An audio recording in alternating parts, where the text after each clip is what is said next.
आकांक्षा की शादी किशनगढ़ नाम के एक गांव में धीरज के साथ हुई। घर में आकांक्षा के सास, ससुर और एक ननद थी जिसका नाम था रुचि।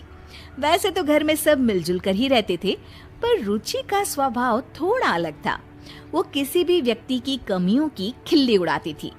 एक दिन आकांक्षा और धीरज बाहर घूमने जा रहे थे। आकांक्षा ने बहुत ही अच्छी सी साड़ी पहनी थी। अरे वाह बहू, तू तो इस साड़ी में बहुत सुंदर लग रही है। थैंक यू मम्मी जी। तभी रुचि वहां आ जाती है। रुचि आकांक्षा को देखती है तो उसे उसकी साड़ी बिल्कुल भी पसंद नहीं आती। आय हाय भाभी, ये कैसे साड़ी पहनकर जा रही हो आप? बिल्कुल भी अच्छी नहीं लग रही। लाल साड़ी में एकदम टमाटर लग रही हो। आकांक्षा को रुचि की इस बात पर बहुत गुस्सा आता है। ए रुचि, तुम इस तरह से मेरी खिल्ली मत उड़ाओ, समझी? छोटी हो छोटी ही रहो। मैंने तो जो कहा सच ही कहा। जैसे कि ये जो झुमके पहने हैं ना, इतने भारी। ध्यान रखना भाभी, कहीं कान ही ना कट जाए। आकांक्षा ये बात सुनकर और भी गुस्सा हो जाती है। धीरज बात संभालने की कोशिश करता है। चलो आकांक्षा, फिल्म के लिए लेट हो रहा है। मुझे नहीं जाना कोई फिल्म देखने। आकांक्षा नाराज होकर अपने कमरे में चली जाती है। उसके जाने के बाद सब रुचि को डांटते हैं। रुचि, तुम्हें बिल्कुल भी तमीज नहीं है कि किससे क्या बात करनी चाहिए। बस हर किसी का मजाक उड़ाती रहती हो। मैंने क्या कहा भैया? मुझे तो सच में भाभी के कपड़ों पर हंसी आई। फिल्म देखने से ज्यादा लग रहा था जैसे किसी शादी में जा रही थी।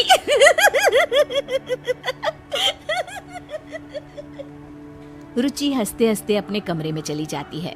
रुचि की इस आदत ने सबको बहुत परेशान कर रखा था। उसे हर किसी का मजाक बनाने की अब तो आदत सी हो गई थी। एक दिन आकांक्षा और उसकी सास टीवी पर अपना मनपसंद कार्यक्रम देख रहे थे। तभी वहाँ रुचि आ जाती है। क्या आप दोनों बेकार के सास बहू के सीरियल्स देखती रहती हो? कुछ समझदारी वाले भी सीरियल्स देख लिया करो ना। हमारी मर्जी है, हम कुछ भी देखें, तुम्हें उससे क्या?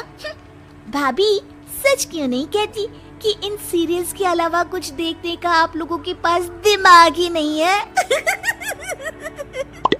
रुचि हंसने लग जाती है और इतना कहकर वो वहाँ से चली जाती है। रुचि भी ना कभी कभी तो हद ही करती है।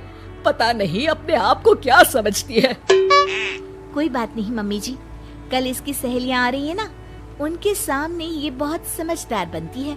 अच्छा सबक सिखाएंगे इसको। तुम सही कह रही हो बहू, सबक तो इसे सिखाना ही होगा। अगले दिन रुचि की कॉलेज की सहेलियां उसके घर आती है। उनके सामने रुचि बहुत ही अच्छे तरीके से बर्ताव कर रही होती है। मैंने प्रेमचंद की नॉवेल पढ़े हैं। कोमल, गरीबी के ऊपर उन्होंने काफी अच्छी कहानियाँ लिखी है। तुम्हें तो साहित्य कला की काफी जानकारी है रुचि। कल हमारे कॉलेज में साहित्य पर एक वर्कशॉप होने वाला है, तुम चलोगी ना? बिल्कुल चलूंगी कोमल। अरे राधिका, तुम तो कुछ ले ही नहीं रही हो। रुको, मैं तुम्हारे लिए कोल्ड ड्रिंक लेकर आती हूँ। अरे नहीं नहीं, मैं खुद ले लूंगी। अरे मैं ले आती हूँ ना, तुम यहीं रुको। रुचि को अपनी सहेलियों से इतने अच्छे से बातें करते देख आकांक्षा अपनी सास से कहती है, ये देखिए मम्मी जी, अपनी सहेलियों के साथ कितना अच्छा बर्ताव करती है। हाँ, बस अपने घर वालों को ही कुछ नहीं समझती। तभी आकांक्षा को एक तरकीब सूझती है। मुझे एक तरकीब सूझी है मम्मी जी, चलो इसको अभी सबक सिखाते हैं। अच्छा, चल चल बहू।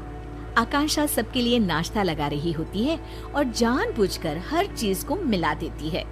कोल्ड ड्रिंक को कप में डाल देती है। तभी वहाँ रुचि आती है और रुचि खाने का ऐसा इंतजाम देखकर गुस्सा हो जाती है। अरे भाभी, आप भी ना एकदम गवार की गवार हो। कोल्ड ड्रिंक कप में कौन परोसता है?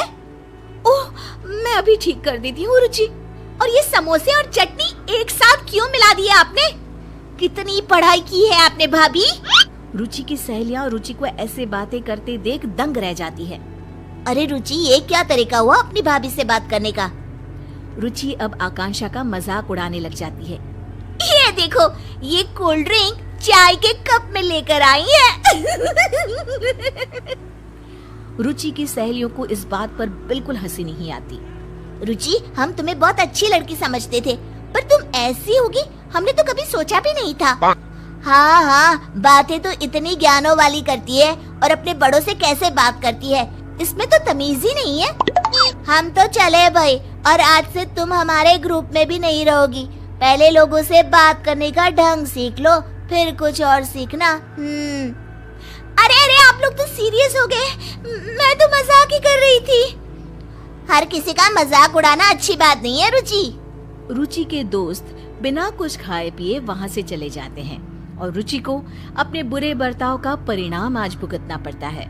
आकांक्षा और उसकी सास एक दूसरे की तरफ देखकर मुस्कुराते हैं और खुश हो जाते हैं। उस घटना के बाद रुचि सबसे अच्छे से पेश आती थी और उसने सबका मजाक उड़ाना भी छोड़ दिया।